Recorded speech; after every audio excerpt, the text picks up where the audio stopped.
Great to have you along for the ride. Thanks a lot for stopping by. Glad to have this man back. It's Professor Peter St. Onge, a visiting fellow economics at the Heritage Foundation. Peter, how are you? Good to see you. I am great. Thanks for having me back on, Joe. You are great. I agree with you. So I just want to get into the weeds right up front. Let's just go for it. Tariffs.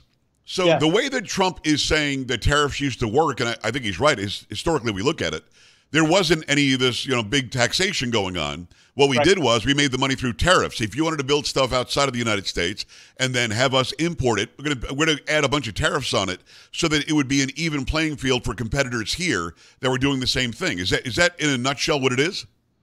Correct. And other countries tariff us all the time, including our supposed allies like Taiwan and Japan.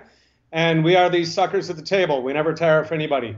And so if you look back to the period that Trump's talking about, is before the income tax existed, the government, sadly, the government has to collect some taxes, right?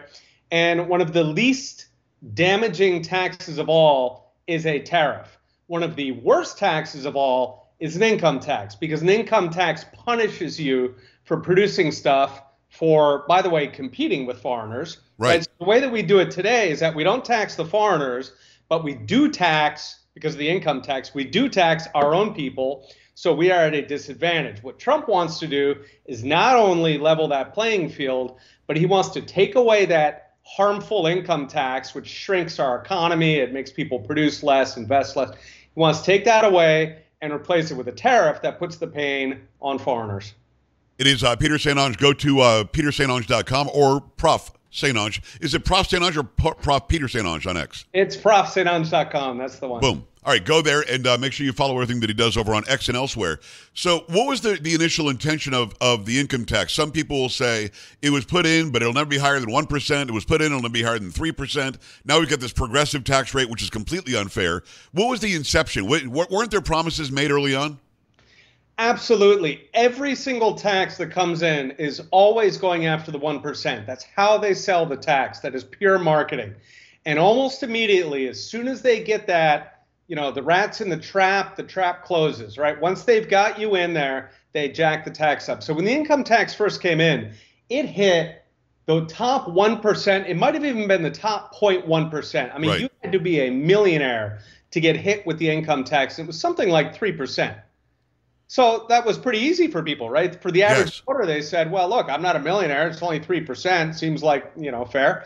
And of course, once they get it in there, then they jack it up. And so now at this point, most Americans have to fill out a tax return. Yeah. They basically put a proctologist glove on and they go through your entire financial life. Ew. Your bank's got to go. I think I had a bad metaphor last time. I guess so. Your bank, like if you try to go to the bank and you take out $10,000 now, right? The bank's going to ask you all these questions. What's the money for? And you're like, who are you? It's my freaking money. Right. Well, the reason is because of that income tax. So the income tax has become like this big brother that is looking over your shoulder, asking you every single thing you do. And the reason is all because they sold it as a millionaire's tax in 1913. So it's always been class warfare. And by the way, it's petersaintonge.com, Prof. St. Onge over on X. It's always been this class warfare thing. But how exactly did we get it up to 75% or whatever it was under Reagan? It was something crazy. He lowered it back down to 28. But how were Americans okay with that? How did that pass the smell test to get it even what Obama had at 39.6? Yeah, so that's another cute phenomenon they do. It's called the Ratchet Effect. Every time you get a crisis, they jack up taxes. They jack up the cost of government. They say, look, it's an emergency. We got a world war. We got a pandemic. No, it's just an emergency. Promise, it's just for a minute.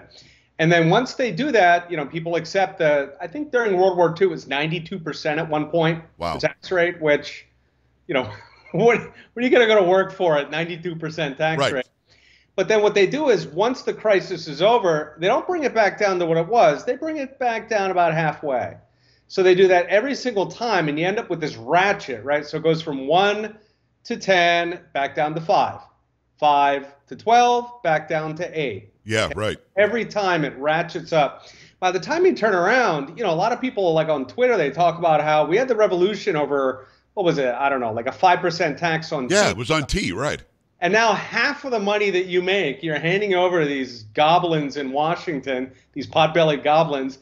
And everybody just thinks it's normal at this point. But the trick there is that the frog in the boiling water, right? They turn the temperature up each time with a crisis. People say, hey, look, you don't want us to lose the war, do you? So they accept it, and then it never quite comes back down.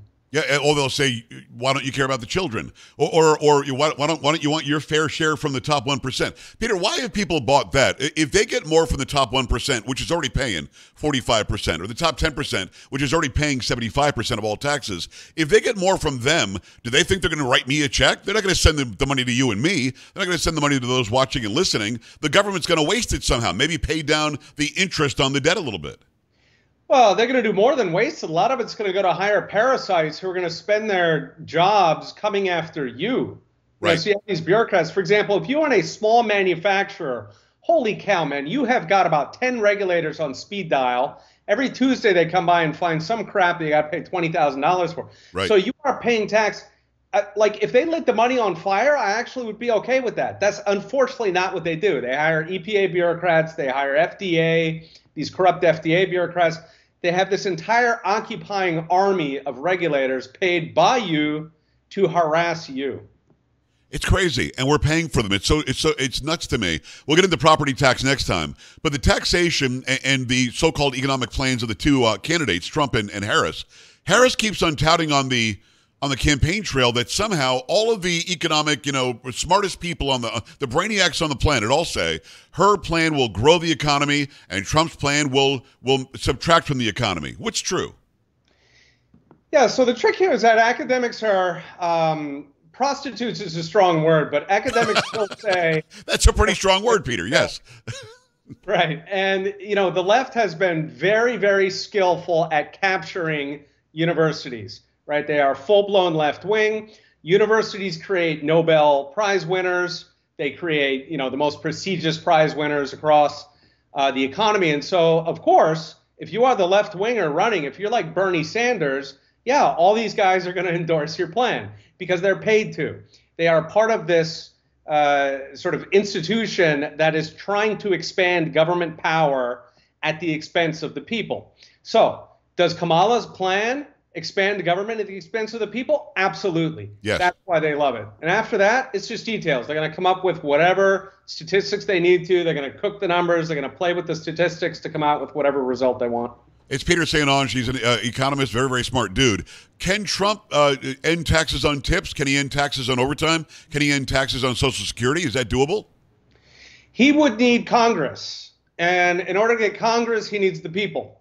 So if Trump can sell it to the American people, if enough people in the middle, like enough independents, can open their mind, then absolutely. The beauty of Congress, right? Everybody complains how Congress, they're spineless, they don't have any morals, they don't believe in anything. That's absolutely correct. And what's wonderful about that is that they won't fight you either. Right. They really don't care, right? All this crap they spout, equity and all the beautiful words, they don't believe any of it. So if public opinion is with Trump, then Congress will be with Trump. If that happens, we get it all. We could even repeal the income tax. If you repeal the income tax, do you have to have a consumption tax, or can tariffs do it? So the income tax takes in about $2.5 trillion, and tariffs tops would take in maybe $1.2 trillion. Okay. So you have two options. You can either put in a sales tax, try to make up the difference, something like 10%, or my preferred option, you just cut spending. So you cut out the payments. What? Wait a second. Cut spending. What are you talking about? I know it's crazy talk, Joe. You gave an example earlier. I want to go back to that just to really illustrate it to those watching and listening. And again, it's Peter St. Onge. When they were building the New York State Thruway in the upper part of New York, they said, we just need to get tolls on this road until we build the road. We have to pay for it somehow. We're going to charge it like a quarter, a mile, whatever the hell it was going to be. And once we build it and we pay for it, we're going to get rid of the tolls. People are like, yeah, and they all voted to have the New York State Thruway. Well, of course, as you know, once they finished building it, they doubled the tolls and they never took them off. And it's never going to happen that way. So as much as you and I want that, can you really stop income tax? Can you really tell government stop spending so much? Peter, you and I both know that they haven't gone back to the pre-COVID spending yet. They keep on doing continuing resolutions that includes a lot of crap that was all about COVID. And I think that's why Trump is so important. Trump is one of the only guys in Washington. There's maybe like 12 other guys in Congress, largely in the Freedom Caucus, who are on board with him. There are very few of them who actually want to reduce government. The Republicans always say they want to reduce government. They don't. They want more money for more wars. Almost none of them actually care about reducing government, but there are a couple of them in there, and one of them happens to be Donald Trump. And we hope that he gets in there. It's Peter St. Onge. Go to peterstantonge.com. Follow him, Prof. St. Onge, over on X. Can you get rid of the Fed? Let me ask you this. I'm just a normal American dude. If I woke up tomorrow and the Fed didn't exist, does that affect me? So two things would happen. Number one, there would be no more bank bailouts, sadly. So if you happen to own a bank, then that is a problem. The second is that there would be nobody to manipulate the interest rates. So the interest rates would be fairly stable, your mortgage rates, things like that. The reason why that matters is that the interest rates are causing the boom-bust cycle. They're what's causing the recessions. They're what's causing the inflation. So you get rid of the Fed, you get rid of recessions, you get rid of inflation, and you get rid of bank bailouts. Well, the first two are good. The last one isn't so great if that bank is not failing because of its own doing. So there would be no FDIC? The FDIC is actually the Fed? You could still have an FDIC. That doesn't have to be administered by the Fed. So, I mean, I would prefer you don't. I'd prefer that bankers actually run going concerns. But yeah, you could absolutely have an FDIC without a Fed. The Fed mainly does those things. It manipulates the economy and it bails out banks. Why do we have an organization that actually values the paper in my pocket? I don't understand. Was the Fed supposed to be forever, or is that a stopgap in a war or something? What is? I don't want you to go through the entire history because I think we talked about this before. Was it supposed to be forever? It was supposed to be forever. It was, of course, installed by bankers. It was not some grassroots movement or something. Right. And historically, the reason why they have central banks is that central banks make it cheap to borrow for the government. And in return, the government effectively licenses counterfeiters. So central banks can effectively print money as long as they make it super cheap for the government to borrow. So that is such a useful thing for the government. It's so useful for Wall Street because cheap borrowing allows them to, lend more money than they have. So those two interest groups love it so much that it is typically very hard to kill. We did, however, kill it once. Andrew Jackson got rid of the second Bank of the United States. That was the Federal Reserve at the time, and he did get rid of it. And the reason was because voters came to understand that what the bank does is counterfeiting money and the boom-bust cycle of inflation and recession. But how do they benefit from that? From inflation and recession? How do they benefit from those cycles happening? Keeping power? I don't think they intentionally are trying for the recession. They're definitely trying for the inflation because if they can print money, then they can take a cut of it. Right. I think they're not aware that the inflation is actually causing the recession. And the reason is that if they lower rates, then you get inflation. Once you get inflation, they have to jack up rates, right? Gotcha. We just got that at the Federal Reserve. When you jack up rates, this causes the recession. So I don't think in their mind they're actually trying to get the crisis. But what it does do, it goes back earlier when we were talking about that ratchet effect. Yeah. Right? They've got this machine that basically gives you a financial and economic crisis every 8 years like clockwork. That is a heck of a ratchet. And in fact, if you go back to the 2008 crisis, for example, you look at regulations, okay, and you had, every year they pass new regulations and mandates. And if you look at environmental regulations, every year, 2001, 3, 4, 7, every year, they pass 50, 100 regulations. In 2008, they got like 500 through. And you say, well, that's weird because the 2008 crisis didn't have anything to do with global warming. No, but what happens is whenever you have a crisis, the doors swing wide open. You can get anything through that door. So that's exactly what ends up happening. I don't think it's by design because they're too stupid to understand how the business cycle works. But that is the effect of it, is that you get this just permanent ratchet effect. Every single crisis, the government gets bigger. 2000, we got the Patriot Act. 2008, we got effectively a government takeover of the financial system. Every crisis, it gets bigger. It's Rahm Emanuel saying, don't let a serious crisis go to waste. And you're right, the Patriot Act was going to sunset in 5 years. It's still here, so it hasn't sunsetted at all. It's Peter St. Onge. Go follow him at Prof. St. Onge. I'm driving down the road today here in South Central Texas, and it's $2.39 a gallon, which is lower than it's been for a long time. It's still higher than it should be, and it's much higher in other places. I get it. We're oil-rich here, and we tend to get lower prices. But this always seems to happen in a general election cycle.